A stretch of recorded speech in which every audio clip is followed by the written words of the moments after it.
down through the American Rapids. That's about 75,000 gallons of water per second going over to the American or Bridal Veil Falls. That water's shallow speeds over 30 miles an hour. Has an average depth of 3 to 5 feet. It's just a couple inches. It also has an elevation drop of 55 feet in a step-like manner in less than a half of a mile. No one has ever survived the American Rapids due to all the rocks about the falls. All the daredevils have gone over the large ocean.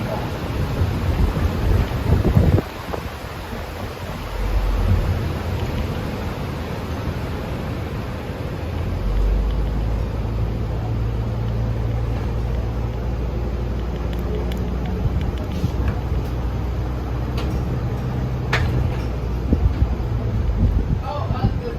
My husband and I have actually gone over into that water.